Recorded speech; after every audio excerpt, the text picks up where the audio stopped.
Hey yo, did you know Snoop Dogg and Dr. Dre put out a drink called gin and juice? Like for real. Look it up. Let's talk about it.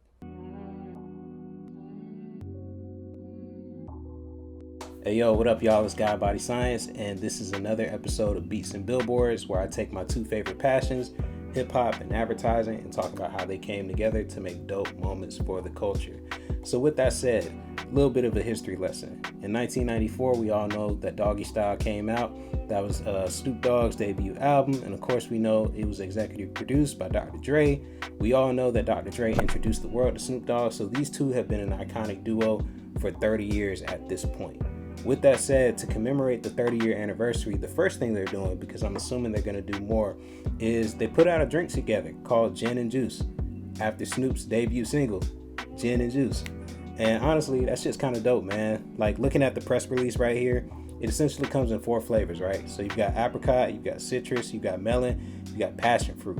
I'm going to put the picture here somewhere, but if you look at the art that's on the can, they've got like a lowrider on here. This looks like an Impala, some real West Coast shit. They've even got the parental advisory logo on the can, which is really, really dope. So what I love about this campaign is that it really taps into the hip hop roots of everything they've done. The first thing they did before, or to announce the drink rather, was they put out a little short film. It was like 1.5 minutes, maybe 2 minutes. And it was a play on the Quentin Tarantino film Pulp Fiction. So you see Snoop and Dre riding out somewhere, looks like in the deserts or in the woods. Dre done hit up Snoop, man, like, yo, need your help to do this thing. It's like they got a body or something and they gotta, you know what I'm saying, make some things happen. Ready? Yeah, I'm ready, nigga. What I don't understand is why you got us doing this same dumbass shit again. So they go to the trunk, get the shovels, and they bury it. And of course, after all that hard work, what do they need to kind of refresh themselves? Gin and juice. So naturally, they pull out the bottles. I don't want to give out how the commercial ends. I just encourage you to watch it. But yeah, it's a really dope campaign. It doesn't look like it'll be a limited release. The drinks themselves are 5.9% alcohol. And yeah, I was right. Looking at this release, they are low riders, man. So overall, this is dope, man. We get a little bit of West Coast. We get a little bit of gin and juice, pun intended. And we get to see what Snoop is doing to celebrate the 30th anniversary of his debut album. As far as campaigns go, man, I'm going to rate this one. I'm going to give this one 9.9 out of 10.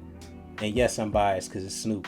And yes, I'm biased because it's Dr. Dre, who, you know, shameless plug, is best hip-hop producer of all time, in my opinion. If he's not number one, I don't know who is. Could be Premier, but that's another story for another day. With that said, Snoop and Dre have a joint spirits company.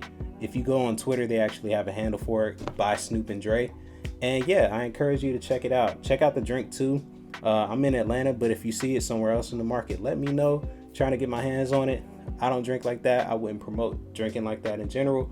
But if you're going to, I mean, I don't know. This might be the one. So with that said, this is Beats and Billboards. This is the kid, Guy Body Science. Don't forget to follow Snob Hop, and don't forget to follow the newsletter. And catch you next episode. Peace.